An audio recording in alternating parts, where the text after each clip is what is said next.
Welcome to AK news. Telangana రాష్ట్రంలో 10 ఏళ్ల BRS ప్రభుత్వంలో ప్రజల అవసరాలను గుర్తించిన ఘనత కేసీఆర్ సర్కార్దేనని పెద్దపల్లి పార్లమెంట్ అభ్యర్థి కొప్పుల ఈశ్వర్ అన్నారు.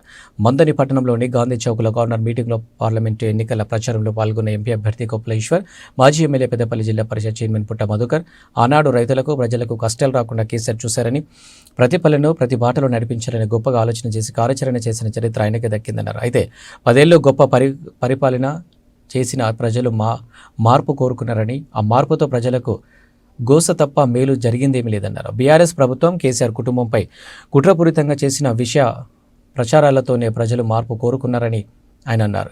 ఈనాడు అధికారంలో వచ్చిన కాంగ్రెస్ ప్రభుత్వం 10 ఏళ్లలో బీఆర్ఎస్ సర్కార్ అప్పులు చేశారని, అసత్య ప్రచారాలు చేస్తూ బదనాం చేస్తున్నారని, అయితే ఆ అప్పులు ప్రాజెక్టుల నిర్మాణాలకి అయ్యాయే కానీ ఎక్కడ ఒక్క పైసా దుర్వినియోగం చేయలేదన్నారు. ఈ 5 సంవత్సరాల మంత్రి అభివృద్ధి జరిగిందంటే అన్న నాకు మంత్రిగా సహకారం చేసిండు. నేను ఓడిపోయినా కూడా ఆయన నాకు సాయం చేసిండు.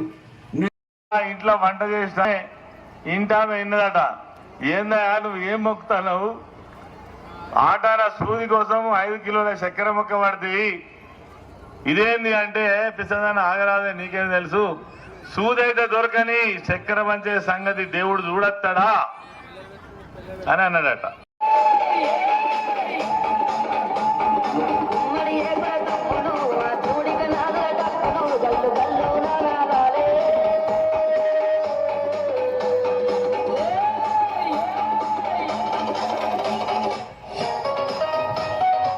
ఏం జరుగుతుంది? చింతపరిగలు పెట్టి కొడుతుంటే 15,000 రైతు బంధు వస్తుంది, చింతపరిగలు పెట్టి కొడుతుంటే 4,000 పెన్షన్ వస్తుంది. ఇంకా మా చెల్లెళ్ళ బిడ్డలకైతే స్కూటీలు ఇస్తున్నారు. స్కూటీలు వచ్చినాయా? స్కూటీలు తులం బంగారం వచ్చిందా? వచ్చిందట కదా, రాలే? తులం బంగారం వస్తుందట.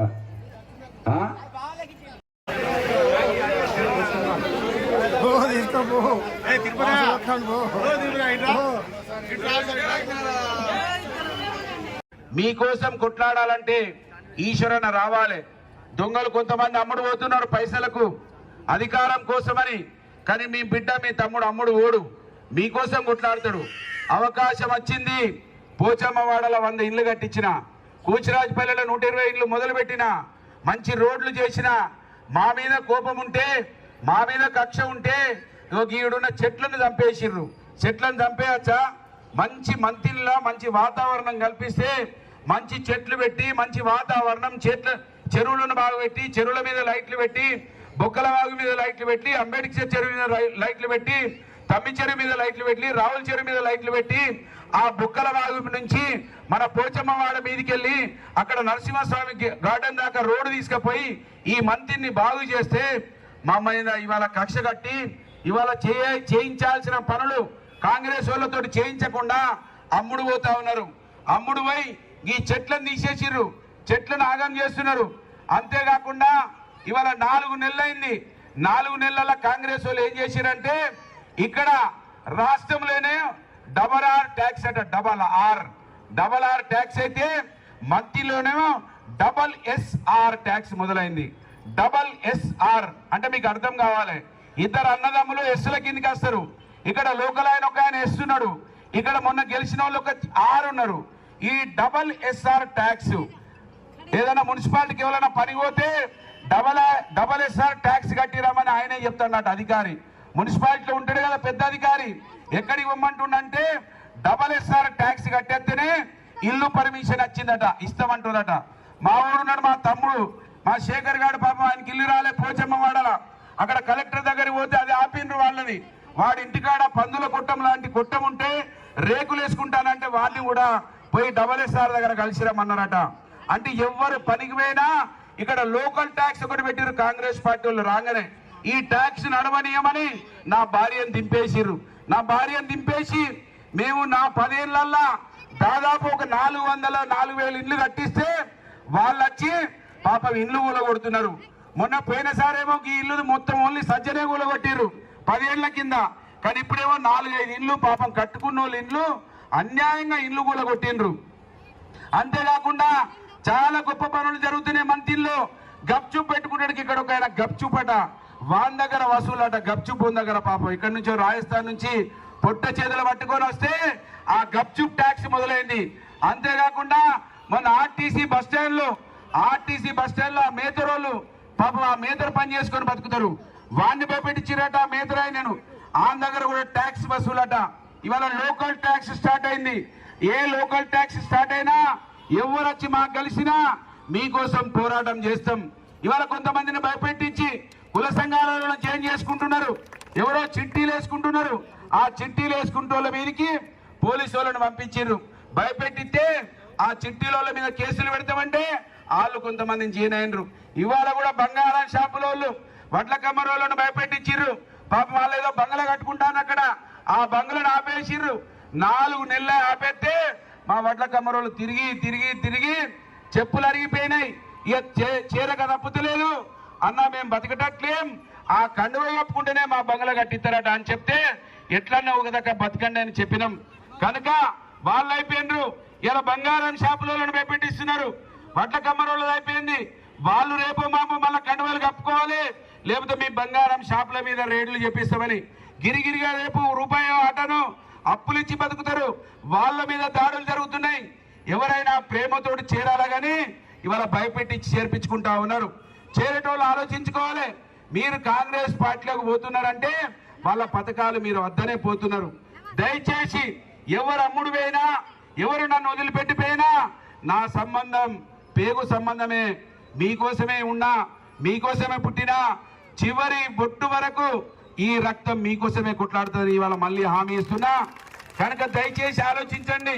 ఇవాళ ఎంపీ కొప్పుల ఈశ్వరణ గెలిస్తే నాకు అండగా ఉంటాడు, నేను మీకు అండగా ఉంటా. ఈ కాంగ్రెస్ వాళ్ళ మెడలు వస్తా, లేకపోతే ఈ లోకల్ ట్యాక్స్ పెరుగుతూ ఉంటది. SR అన్నతమ్ములు హైదరాబాద్ లో, ఇక్కడ లోకల్లో ఒక ఎస్, లోకల్లో ఒక SR. ఈ SR ఇక్కడ, అన్నదమ్ములు హైదరాబాద్ లో. అన్న అక్కడనే ఉంటాడు, తమ్ముడు ఇక్కడ మొత్తం రిమోట్ కంట్రోల్ పెట్టి దోపిడీ జరుగుతూ ఉన్నది. లారీలు పోతా ఉన్నాయి. లారీ కాడ ఎవరైనా కింద పడి చనిపోతే పుట్టమది కాడ చంపించిండు అన్నారు. రకరకాల బదనాం చేసిండు నన్ను. ఇవాళ ఇవన్నీ ఉన్నాయి కనుక దయచేసి గొప్పగా ఆలోచించండి. యుద్ధం చేయండి. మీరు ఓటు కాడ ఎవరు చూడరు. ఇవాళ మంత్రిని భయపెట్టిస్తున్నాడు కావచ్చు, తమ్ముడు దిక్కు భయపెట్టిస్తున్నాడు కావచ్చు, కానీ మన దేవుడు బాబాసాహెబ్ అంబేద్కర్ ఓటేసే కాడ ఎవడు ఉండడు సుమా.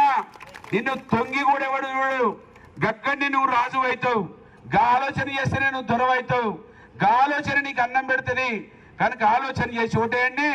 మంత్రిని ప్రజలు చైతన్యవంతులు కావాలి. మంత్రిని ప్రజలు దొంగెవడు దొరెగోడు. ఇవాళ చిన్న కులమోని మనం అసహించుకుంటాం. ఇగో మాదిగా పెట్టి ఇక్కడ ఉన్నాడు కుమార్, 50 లక్షలు ఇస్తాన్నారు, కానీ కుమార్ అమ్ముడు పోలే. ఇవాళ మా గర్రెపల్లి సత్యున్నాడు. ఇవాళ నేను ఎటు పోనన్నా నీ ఎమ్మడే ఉంటా, ఇవాళ అమ్ముడు పోకుండా ఆగిండు. మా సమ్మయ్య ఉన్నాడు, మా ముదిరాజు బిడ్డ, మేము అమ్ముడు పోమమ్మా, మేము నీ ఎమ్మడే ఉంటాం, ప్రజలతోటి ఉంటాం, మేము మీకోసమే ఉంటా అని ఇవాళ మా కౌన్సిలర్ సత్తన్న, వీళ్ళు మా సమ్మన్న, వీళ్ళు సిపాయిలు, వీళ్ళు నీతివంతులు, వీళ్ళు ప్రజల కోసం ఉండేవాళ్ళు. కనుక ఇవాళ ప్రజల కోసం ఎవరు ఉంటున్నారు, ఎవరు అమ్ముడు పోతున్నారు, ఎందుకు అమ్ముడు పోతున్నారు ఇవాళ నిలదీయాలి మీరు. వాళ్ళు ఎట్లా గెలిచిండ్రు, వాళ్ళని ఎవరు గెలిపించారు, వాళ్ళకి ఎందుకు ఓట్లేసిరో మీకే తెలుసు. కనుక ఇవన్నీ ఆలోచించమని మిమ్మల్ని కోరుతూ ఇంకొక 10 నిమిషాలు ఇట్టనే ఓపిక. ఏదైతే మిమ్మల్ని అందరినీ గొప్పగా చూడాలనుకున్నానో ఆ రోజులలో అనేక కష్టాలు, అనేక ఇబ్బందులు, రేపు కూడా మళ్ళీ నాకు ఇబ్బందులు వస్తాయి. అనేక ప్రయత్నాలు జరుగుతూ ఉన్నాయి, నా మీద కుట్రలు జరుగుతూ ఉన్నాయి. అయినా కూడా ఇక్కడ పుట్టి ఇక్కడ పెరిగి మీతో కలిసి జీవిస్తున్న గనక అధికారం కోసం, డబ్బు కోసం ఏ విధంగా లైన్లు కట్టిపోతా ఉన్నారో మీరు చూస్తూ ఉన్నారు. వాళ్ళని నేను తప్పుపడతలేను సుమా. ప్రజలు నా సంబంధం ఓటు సంబంధం కాదు, పేగు సంబంధమైన ఇవాళ కూడా తేలిపోయిందనే విషయాన్ని ఈ సందర్భంగా మీకు గుర్తు చేస్తా ఉన్నాను. ఇవాళ కాంగ్రెస్ పార్టీ అధికారంలోకి వచ్చి అనేక సంక్షేమ పథకాలు చేస్తామని ప్రజలు నమ్మించి ప్రజలతో గెలిచిన తర్వాత ఆ సంక్షేమ పథకాలు చేయకున్నా కూడా కొంతమంది ఓట్లేసుకొని మీకోసం పనిచేస్తా అని చెప్పిన వాళ్ళు అధికారం ఉంటే ఒక రకంగా, అధికారం లేకపోతే ఒక రకంగా ప్రజా జీవితంలో ఉన్నటువంటి వ్యక్తులు పనిచేసిన వాళ్ళు పైసల కోసం, అధికారం కోసం కడుపులో పెట్టి చూసుకొని కుటుంబ సభ్యుల్లాగా ఇంట్లో పెట్టుకున్నా కూడా అవన్నీ కూడా మర్చిపోయి ఇవాళ మీకు కాంగ్రెస్ పార్టీ పంగనామాలు పెట్టడానికి చూస్తుంటే వాళ్ళ పంచన చేరుతా ఉన్నారు. ఎవరు ఎంతమంది పోయినా రేపొద్దున నాకు ఎన్ని ఇబ్బందులు వచ్చినా నా పోరాటంకు మాత్రం మీకోసమే అని ఇవాళ మళ్ళీ శపథం చేస్తున్నా ఇక్కడ నిలబడి. నా ఆకాంక్ష, నా కోరిక ఈ మంత్రిని గొప్పగా ఉండాలని, నాకు అవకాశం వస్తే 10 మందికి సాయం చేసి 10 మందికి ఇండ్లు కట్టించి 10 మందికి ఉద్యోగాలు పెట్టించి ఇవాళ 10 సంవత్సరాలు మీ కళ్ళ ముందట ఉన్నటువంటి విషయాన్ని మీరు గమనిస్తూ ఉన్నారు. కనుక ఇవాళ చాలా ముఖ్యమైనటువంటి ఎన్నికలు.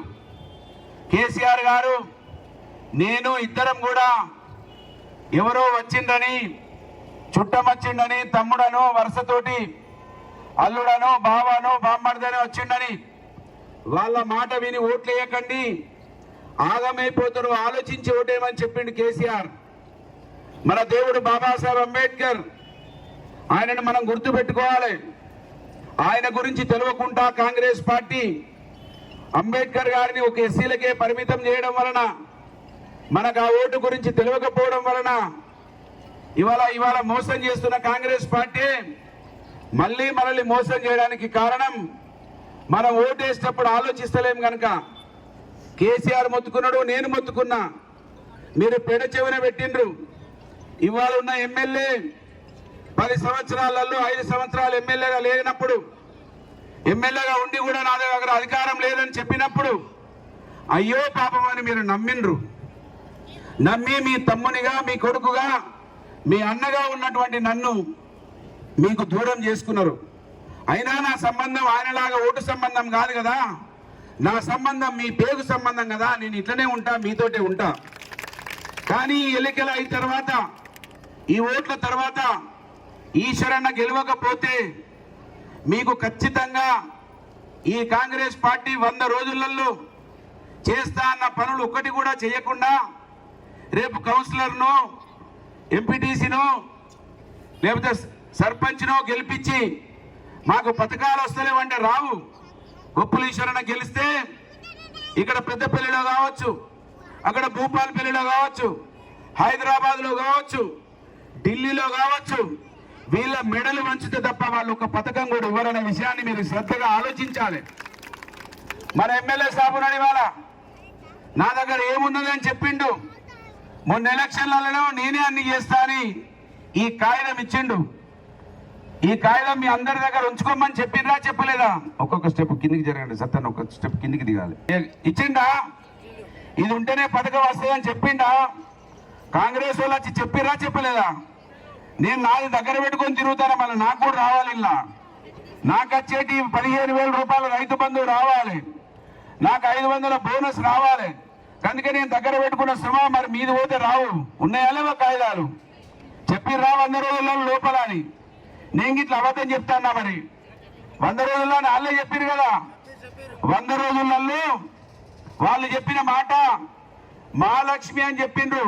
మొదటి పేరే మహాలక్ష్మి. అంటే మన దేశంను అమ్మతోడు చూస్తాం, మనం భరత మాత అని చెప్తాం, మనం తల్లిని పూజిస్తాం, అక్క చెల్లెలను గౌరవిస్తాం. అక్క చెల్లెలు లేని కూరాటి కుండ లేదు, మనకు రాఖీ లేదు. కొట్లాటు ఉన్నా, దంపులాట ఉన్నా, ఇల్లు కట్టుకున్నప్పుడు కూరాటకుండా పెట్టాలంటే కాళ్ళు మొక్కి పిలుచుకుంటాం అక్కను చెల్లెను. ఆమె రాందే గృహప్రవేశం లేదు కనుక ఈ అక్కను పోల్చిండ్రు. గ్యారంటీలలో 2,500 రూపాయలు 100 రోజులలోనే ఇస్తా అన్నారు. వచ్చినాయి 2,500. వచ్చిన వాళ్ళు చేయలేవట్టకలు, రాళ్ళు చేయి ఊపిరి అత్తలేదు అని అత్తందా? అత్తలేదు కదా. 2,500 గ్యాస్ సిలిండర్ వచ్చిన వాళ్ళు చెప్పారు మరి వచ్చిందని. రాలే, 500 రాలే. బస్ ఎక్కిచ్చిర్రు 3. బస్ ఎక్కిరా లేదా? ఎక్కిర్రు, మంచిగా ఎక్కిర్రా. ఓకే, 3వ బస్ ఇచ్చిండ్రు, అన్ని ఇచ్చినామని చెప్తాను. 3వ బస్ ఇచ్చిండ్రు. రైతులు ఉన్నారా ఇక్కడ? ఎవరైనా రైతులు ఉన్నారా? రైతులుంటే చేతులు లేవట్టుర్రి. 15,000 వచ్చినాయి రైతు బంధు, రాలేదా? మరి 500 బోనస్ వచ్చిందా? అత్తే మీరు చెప్పు మరి నేనేం చెప్పుడు ఇగో ఇవన్నీ రాలేదు వాళ్ళతోటి కొట్లాడాలి మెడలు వంచాలంటే మన కోసం కొట్లాడాల్సిన నాయకులు మనం గెలిపించిన నాయకులు పైసల కోసం అధికారం కోసం ఈ మంత్రిని ప్రజలు గెలిపిస్తే వాళ్ళ దగ్గరికి అమ్ముడు పోతా ఉన్నారు. ఆ నాయకులకు సురుకు పెడతారా పెట్టరా? డబ్బులకు అమ్ముడు పోయిన వాళ్ళకు పెడతానోళ్ళు చప్పులు కొట్టాలి. నేను తప్పు చేస్తే నాకు కూడా సురుకు పెట్టాలి. ఎన్నడన్నా మీకు తప్పు చేసి